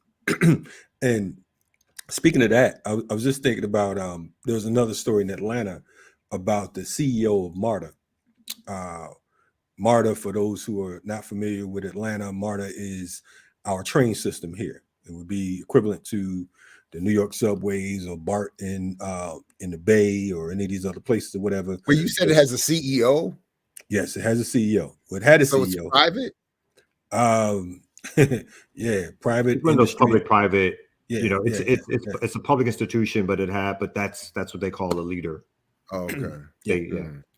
So anyway, because they're not riders anymore, they're customers. The corporate language. Oh wow, right. So this particular guy, oh wow, damn. Yeah, the CEO actually committed suicide a couple of days ago, and his name was Jeffrey Parker. And at first, we saw this report saying, the CEO of MARTA died. Jeffrey Parker or whatever, our condolences. Then we find out that he actually jumped in front of one of the trains at one of the stations. So this the CEO of the local trains jumping in front of one of the trains here in Atlanta. So, I understand, we understand, that depression and all of that is real. We battle that from time to time as people, but I think it's pretty goddamn selfish if you are the CEO of a damn train company and you decide to hop out in front of it and traumatize everyone on the train, including the driver, including the passengers. So that happened at the East Lake Station here in Atlanta. So, just wanted to point that out. So on top of him being depressed, it's selfish. Say it again. I mean, it's a mental health issue here. I mean, I don't think he did, whatever happened in this person's life. Yeah. It's not, let's just be clear, like he's suffering from some mental health issue that led him to do what he did. So, to him and his family, condolences. I don't think it was Yeah. And I agree with that. I would like to, I'm going to look further into the story as well, because of the fact that, oftentimes we deal with these CEOs, it's not just, issues that we see, you know what I mean? So we'll see what's going on over at MARTA as well, just to make sure. But yeah, I wasn't trying to be cold towards the man and his family. I'm just saying, like, shit, I would hate for my daughter to be on that train too. I mean, shit, like, you know what I mean? I mean, you're sitting there and all of a sudden you're the CEO and like shit, So yeah, condolences. Now y'all try to make me feel bad. Get up out of here. I don't want to make sure that at all. Jumping in fucking. No, I understand train. what you're saying. I hear you. I understand what you're saying. It just was. It just was came off a certain way. Yeah. When I was saying it, I was like, on top of all that, you selfish motherfucker. Holding up the fucking train. That would have been like somebody was late to work. You talking about trauma. Somebody was late to work and got yelled at. People getting fired and shit. Talking about something. Like somebody jumped in front of the train. Nah, motherfucker, you tried that last week. Your ass is gone. Ain't no motherfucking job. Anyway, sorry. I think let's bring the ear doc. This is one point with the ear doctor. We're trying to bring the ear doctor. That's what I'm saying, man. Stay home, you selfish bastard. Take some pills or something. My man Leroy got to get to work. You up here like, life is terrible. I'm rich. Come on, man. I feel you, Kalani. He's wild. I have no idea who this person is. Focus on that somebody committed suicide. I don't know. Hey, I don't always agree with Kalanji, but this time, Sometimes I don't want you to agree with me. There you go, Kalanji. This is one of those times I don't want you to agree with me. Hey, I'm trying to dig my way out. Here comes the ear doctor. Right, Kalanji. Let's double down. Let's double down. Double down. Anyway. Hey, we gonna white ass wasn't caring when nobody else got shot. So anyway, fuck that. Go ahead. We gonna do a quick sample. Give y'all a sample. Let's take it there, man. Let's get out of here. Remix Border Show.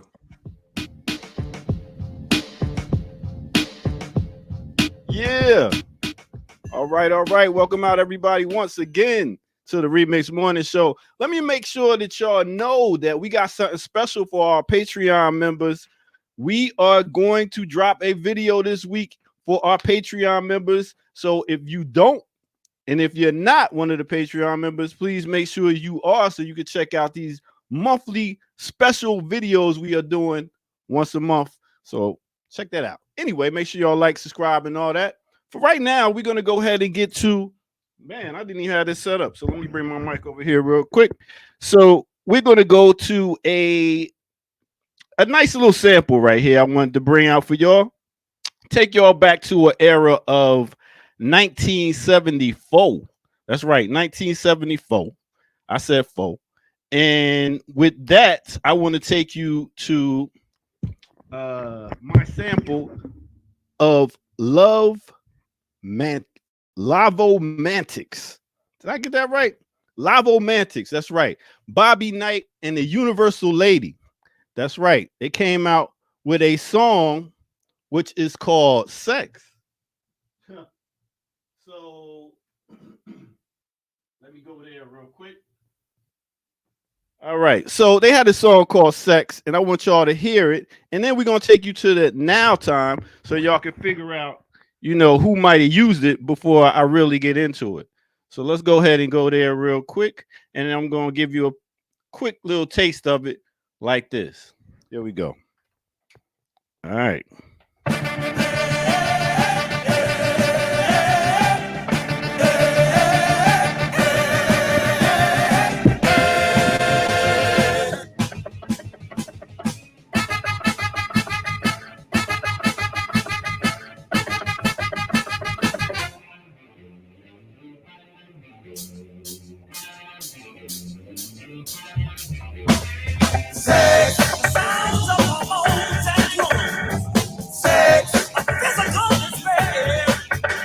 All right, all right. So you got a piece of that right there. Like I said, that came out in 1974.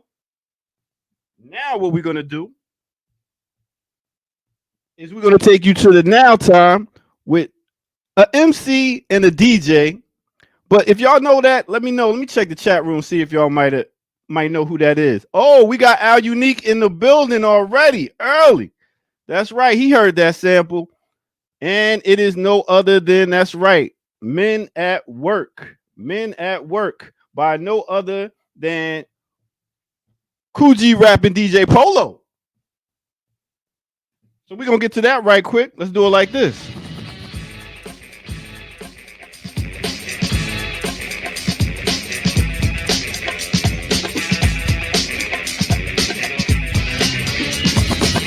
Yo, G-Rap, since we didn't make no records in a long time, why don't you show these rap sap suckers what kind of rhymes you got? All right. So there you go. Kool G Rap, Road to the Riches. Kool G Rap, DJ Polo, Road to the Riches. This came out in 1989, and that is Men at Work. So that is your sample for the day. I wish I had it together a little bit more, but we will make sure we got it together for you next time. But that's what it is. That is your sample for the day on the Remix Show. Needles and needed to inject this dope, cause I'm a death wish, not even Bob Hope's rhymes are rugged, so funny. Yeah. All right. That's when production was production. I'm gonna put my old man hat on right there. When you had the samples from the actual instruments being played, it adds a different element to it. It's a more analog sound. And my favorite quote from I don't remember exactly who said it, but it's in Ricky Vincent's book on the funk.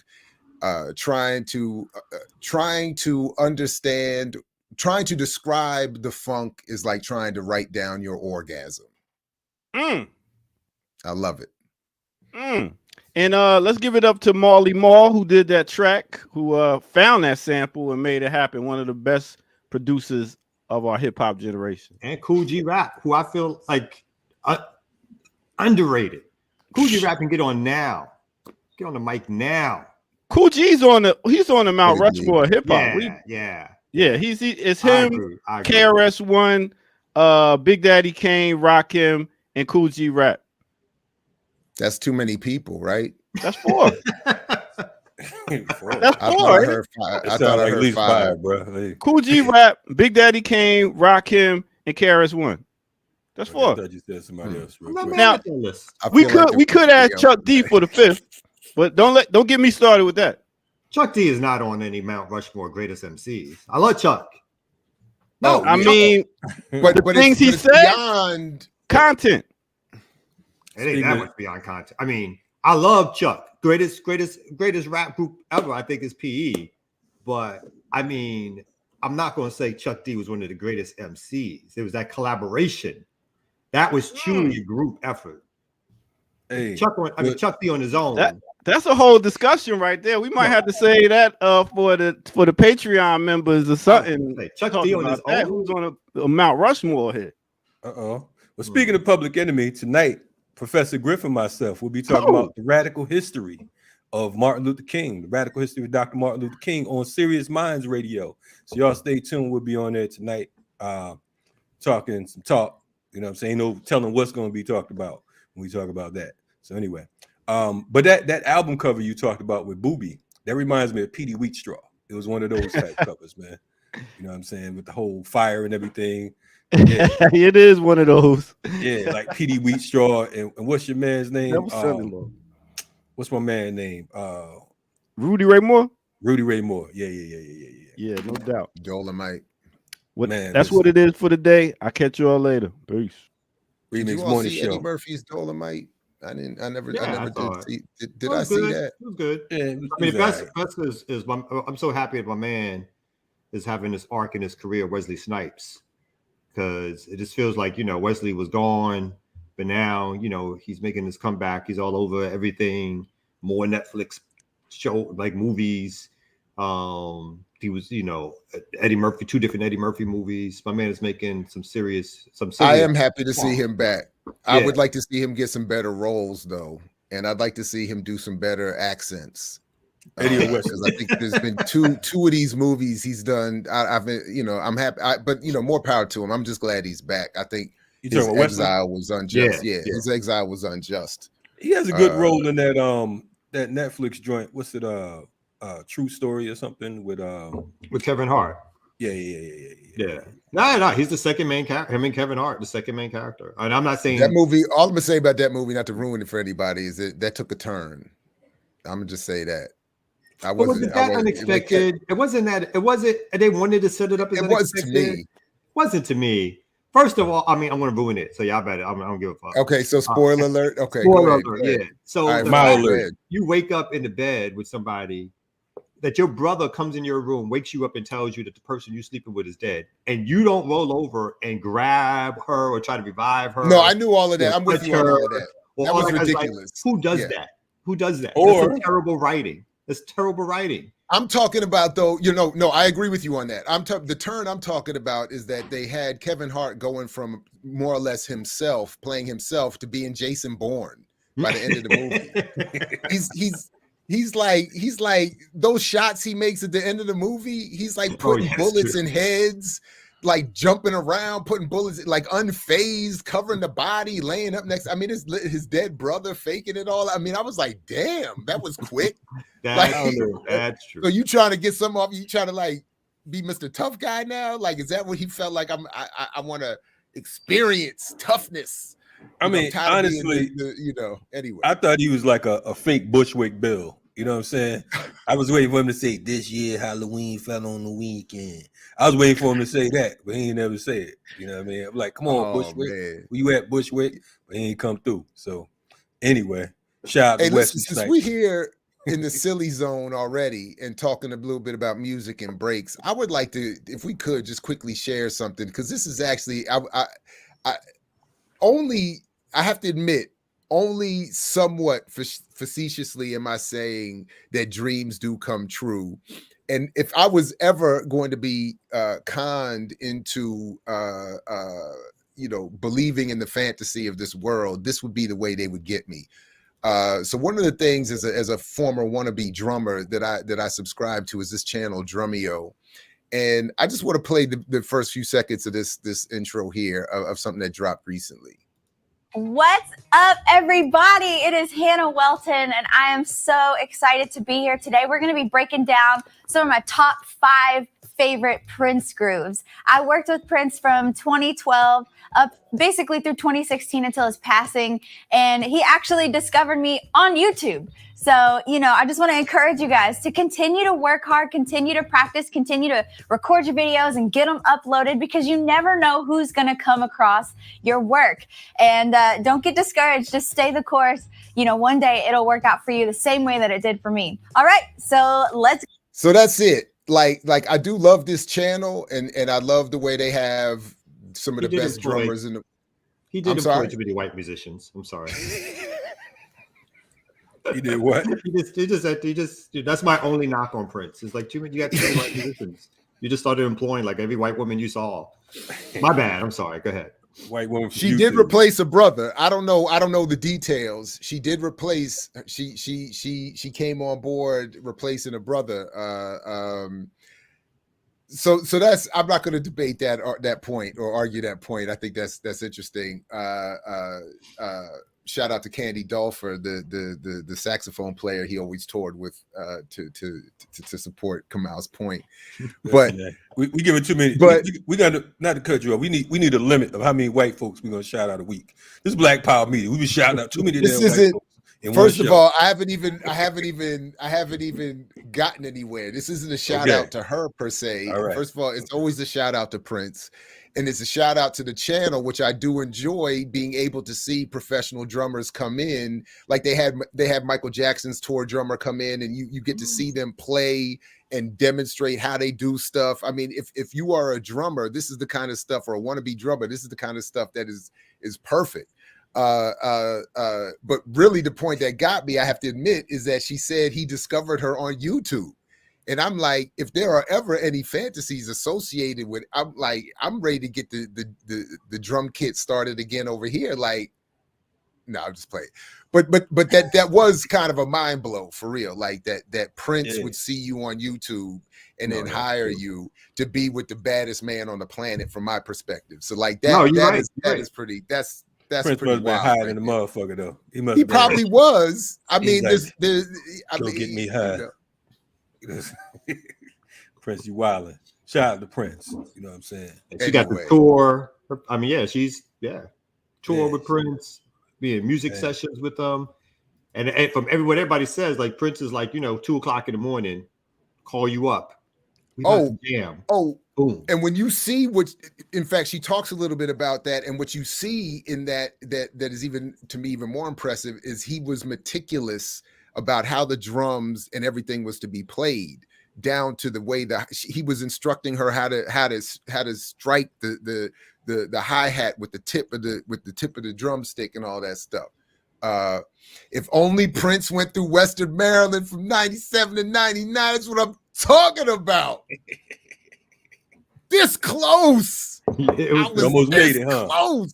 You could have been like you could have been like Morris Day or somebody, huh? Come on, you'd have been Jerome. Could have been Jerome. You could have been Jerome. The last song we played is Mama's Biscuits. The last song we played is Mama's Biscuits was Purple Rain. So like we had a Prince set. There was a guy that was with Prince who recalled the story about like they were doing some music thing together, and he was missing some. He was a piano dude. He was missing some stuff, and Prince asked him, he's like, "Are you a musical genius?" The guy was like, "No." He's like, "I am, so I don't have to write it down. You need to write this down." Prince was an absolute genius. There's no question about it. Yes, yeah. No, I mean, it's not any braggadociousness. It's like, yeah. And I just saw the thing on I'm forgetting the name of it, but it's the show about the concert in Harlem that happened in the 70s during the same time period as Woodstock. I saw that too. And I never knew that Stevie Wonder played drums. Are you serious? I just did not know that Stevie played drums. They got him jamming on. I was like, on a number, if not all, on a number of all of his biggest hits, Superstition, that's all him on the drums. I did not know that, B. Yeah, absolutely. Stevie Wonder is Stevie. But by the way, man, we should talk more about that at some point, because I saw that documentary too, man. That joint is amazing, and it gets no discussion. It was huge. Summer Everybody Soul, right? was there. Yeah. Yep, that's it, Kalonji. All of that, and I never heard about it till the joint was on whatever streaming service it came on. I was like, who? Nina Simone read the poem. She said, "Are you ready to kill?" Yeah, that was part of the poem she read live in Harlem. Cops all around the stage doing security, whatever protection. She didn't say, "Are you ready to die?" You know, the usually like the big one is like, "Are you ready to die?" For you. She's like, "No, no, no. Are you ready to kill?" was her quote. That was the poem she read. I was like, "Get the fuck out y'all know." Hey, and shout out to the Cornell West theory.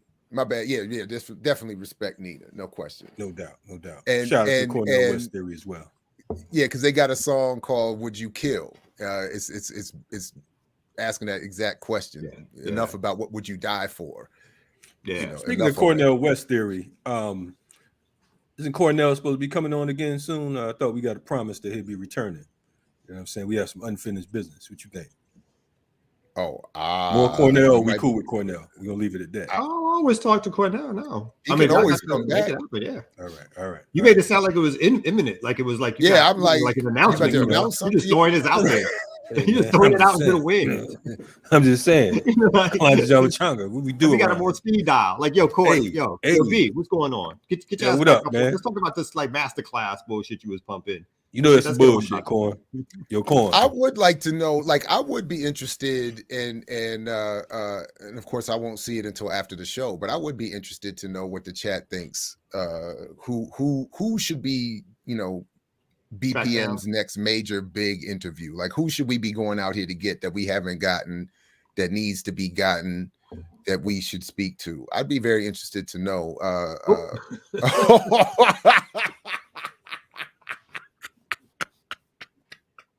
I would have that conversation with dude. I would have I just like I got to get it. I got to understand. With who? Look, I just saw another thing. It was talking about he got something else brought to you by Verizon. You know, he got Verizon money, McDonald's money. Did you see that McDonald's gospel joint, man? I only made a little bit of fun of it when I saw it at the end of last year for Christmas. He had literally, there was somebody dressed up in a Ronald McDonald's outfit singing gospel on stage. The joint, I mean, I can't even believe that this was on camera somewhere, that somebody thought, I just couldn't believe it. It was just a caricature of a caricature. But anyway, do you know what? Hey, somebody just put up down with Umar. Yeah, my bad. Go ahead. No, I'm sorry. I jumped on you. No, I've tried. Somebody suggested Umar. Yeah. And I was going to say, somebody suggested Alicia Garza, and they did it and it's like, you know what? Because I just recently had a conversation with some folks who were close to BLM, and obviously we had our differences, but it was a good conversation about what they felt they were trying to achieve and what they were, what they felt they were misrepresented on. So I know they're not willing, but I would definitely have a respectful on-air conversation, not only with those like folks from some of the offshoots around the organizing strategy and stuff like that. Just around that, just around what is, some things I may suggest in terms of like their policy ideas and all that kind of stuff. But I think that's a worthy conversation for the larger audience around like just movement stuff. Like, so that kind of stuff I like to have on. I don't think Breonna Joy can hang. You don't think so? I think she could. I think she might leave in tears. I don't mean to genderize anything, but I don't think she would leave in tears at all. I think she would do quite well. She would. I've seen her debate. I've seen her in do her thing, and not with people this far to her left, perhaps, but I don't think she would. She would just defend her point. I mean, and people would agree or disagree, but I don't think she would have a problem with that at all. Okay, I take it back. I'll slide it back. I'll slide that back. Someone said, set up an interview with Mr. Martin. I want to know if you're talking about Lawrence or King. Roland. You're talking about Roland. Roland was definitely Roland. Yeah, Ascot. Robin Kelly. Yeah. And I saw Omali Yeshitela. I actually haven't heard from him in a minute. That I'd be interested to know what the Uhuru movement is up to, and the Black is Back coalition is up to. Yeah. They're definitely still doing things. Somebody said Grandmaster Jay on political. Richard Wolff, I tried. They told me flatly no. Maybe someone else on the platform can get Richard Wolff. He did go on recently with By Any Means Necessary with Jackie and The Voice. But I was flatly told no. Tim Black. I haven't seen his show in a while either. Are you all familiar with him? I don't know Tim Black. Nah. Somebody mentioned Kali from Quark. We're like, yeah, Kali, we can get Kali on. Oh, we've never had him on. We had Kali was on my show. Last year. Yeah, we had Kali on a couple. Not on the remix or whatever. And you were just on with him, not on the remix. He was on my show, and then you were just on with him with Millennials Are Killing Capitalism. Yeah. Not that we're promoting yet another white or semi-white platform, but you know. Let's get to these games you talk about. All right, you want to play this game? All right, let's play this chicken game. So one of the things that I like, speaking of white platforms, I do like what Katie Halper and Matt Taibbi had started doing on their show, Useful Idiots. And now that Matt Taibbi is off on some book contract, they have Aaron Mate sitting in. And what I do like that they do is, because I don't watch the Sunday morning news shows, so they watch them and then they have a commentary thing about them on Monday mornings. So, but they played a clip of people in the mainstream political world praising Dr. King for his birthday. So I want to play the clip and see if we make it to the end before someone says, stop, I've had enough. So that's the game of chicken. Who can watch this the longest before they say I'm out or you must stop, push stop, and somebody can monitor the chat for the first one that says stop if it hasn't already been said already. So like putting in now, don't do it doesn't count. So we're just going to start with where they started with our favorite representative from South Carolina. Dive into the issues. Tomorrow is Martin Luther King Jr. Day. What are you thinking about this weekend as one of the last prominent civil rights heroes from that era? Well, thank you very much for having me. I just want to make sure. The actual birthday. This is more of a question. Was he suggesting that he was one of the last prominent civil rights leaders alive? Yes. Okay. I wasn't clear on that. All right. Go ahead. This was the last prominent civil rights leaders. Okay. Oh, Lord. Reflecting on King's letter from the Birmingham City Jail. That letter, I reread that letter every year. And I always get something out of it that I didn't see there before. And I focused yesterday on this whole question of why we can't wait, silence, all these questions that King It's talking slow, a tactic. He said to us in that Leah letter, lost. something that Leah's very, out. very, I would call it consequential today. And that is that silence gives consent. We have too much silence in the face of what's going on around us today. I remember corporations stepping up when Georgia was passing servers down. Here's my version of stop. Down there. All of a sudden now, they have gone silent. And King told us in that letter that we are going to be made to repent, not just for the vitriolic words and deeds of bad people, but for the appalling silence of good people. That's what I was thinking about all yesterday. That's interesting because Hillary Clinton tweeted a famous quote from that letter from the Birmingham jail, and it was about the white moderate. Hillary Clinton tweeted, Martin Luther King Jr. said, quote, I had hoped that the white moderate would understand that law and order exist for the purposes of establishing justice, and that when they fail in this purpose, they become the dangerously structured dams that blow the flow of social progress, unquote. Then Hillary Clinton added, quote, this is a subtweet. A subtweet is when you're talking about somebody without naming them. Presumably, Secretary Clinton was talking about Senators Joe Manchin and Kyrsten Sinema. As you know, much of that letter is about how allies of the civil rights movement could be more problematic. All right, we can stop it there. That's. Can you skip? Is there more? Are there other people making comments though? Other news shows? No. It actually that was it from what I remembered, it pretty much ends a few minutes after that. It was really, I wanted to see if we would make it to the Hillary Clinton tweet.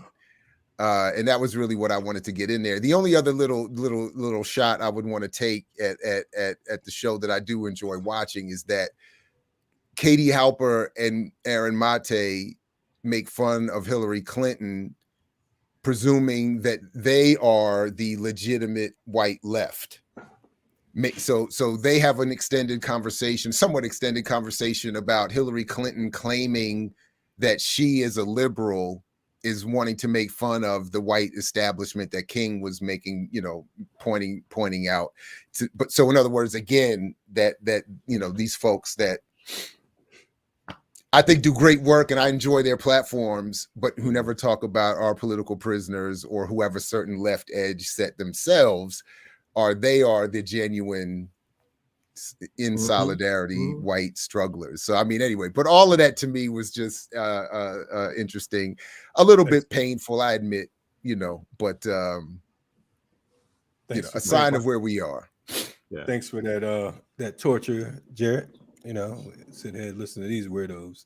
I mean, Clyburn is like it's like he's unreal.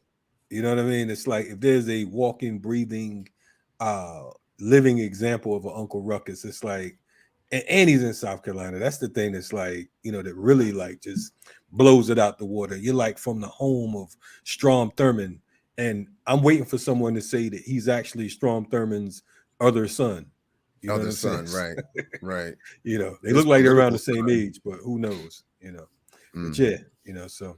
But no, I mean, but even where Kamal started, that this is all of these, like actually all of it, so he's positioned as the last remaining civil rights hero.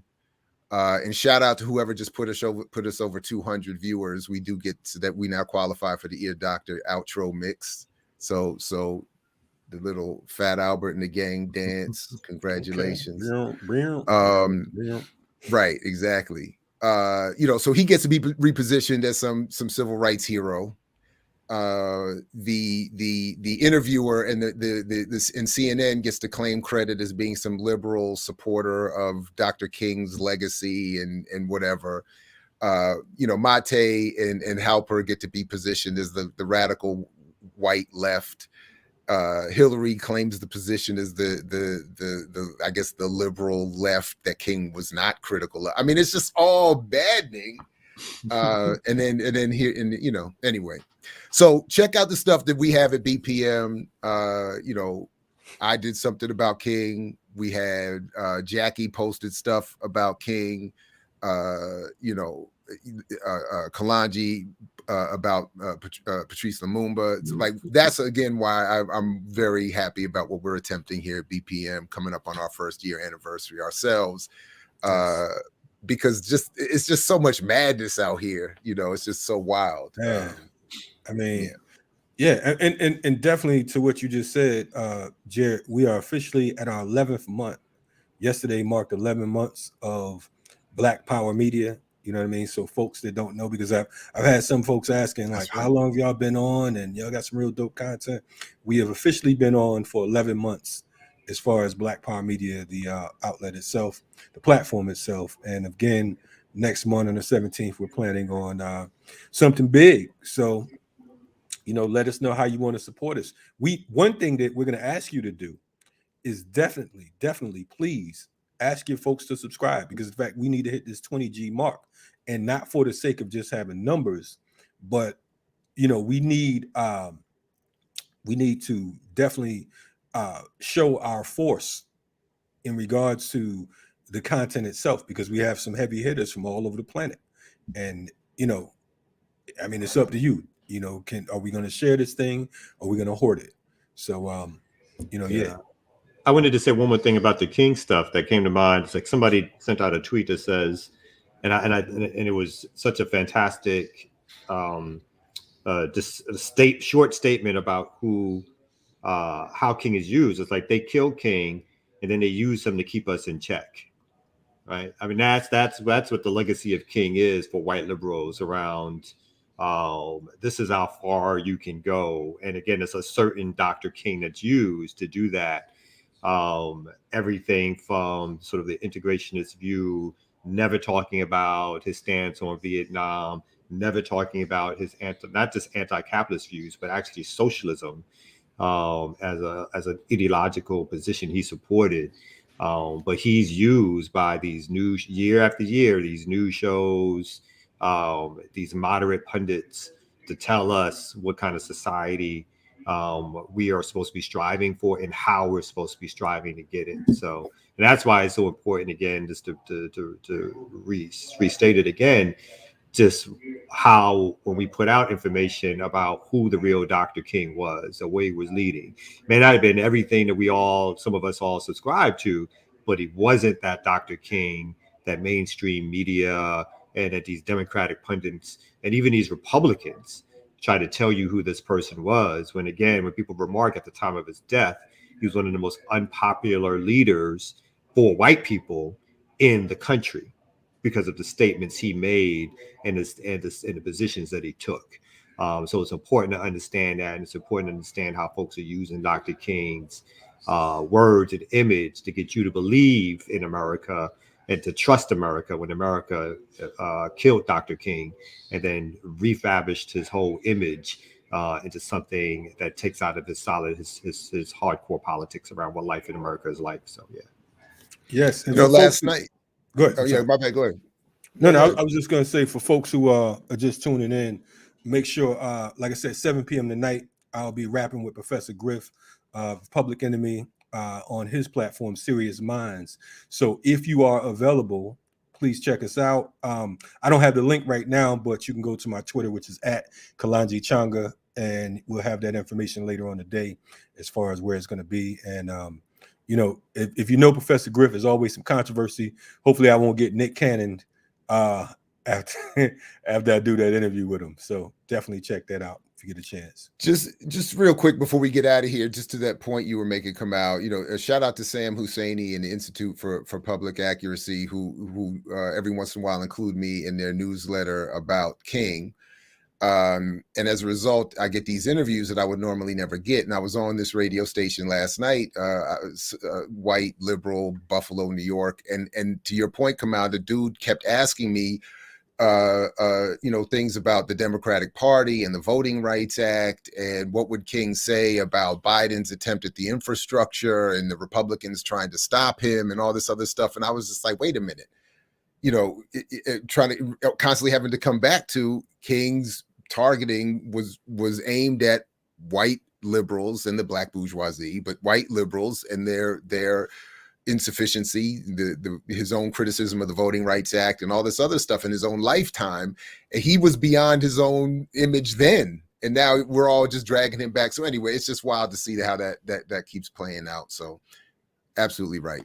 Check out Kalanji tonight at 7:00, and then congratulations, because staying over 200, we get this ear doctor mix, and Hey yo, real quick, Emma, I ain't forget about you. Send your Cash App information to eardoctormusic1@gmail.com, and I'm gonna bill you $5. Get that money, Emma. Get that money, Emma. I'm gonna bill you $5. Ain't that how they be doing it in the DMs?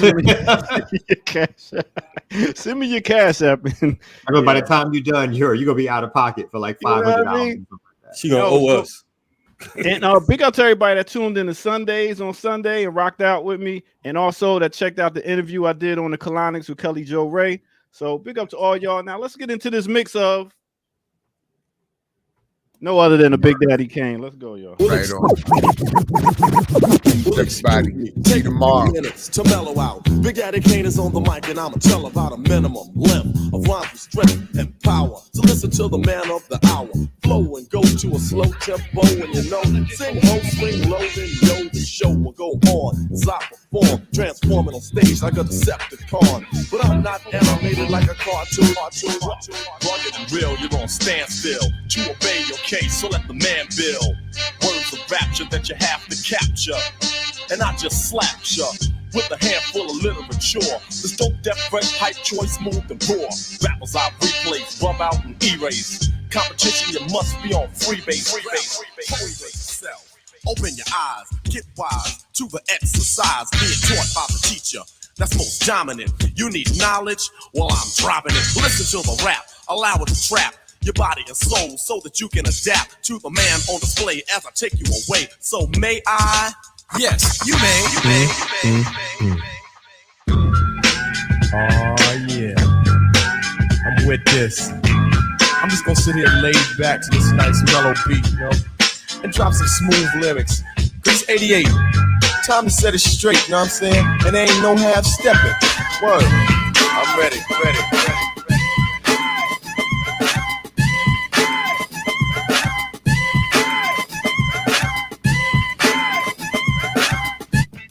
Death on a rap pick and you get a slap quick, so guard the chapstick. In other words, protect and hold your own. It only takes one punch to get your head blown. Fist of fury, suckers get weary.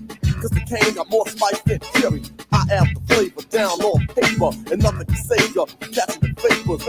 Since the far-off days when man first heard a scratchy noise on a cylindrical drum, accompanied by staccato human tones, it has been his aim to add breadth and depth, to give realism and spaciousness, and even where it applies, to convey actual movement. Let's go.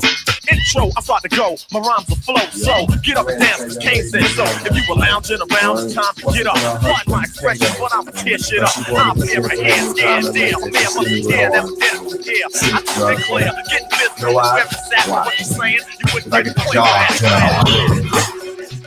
I'll work. Baby, I'll work.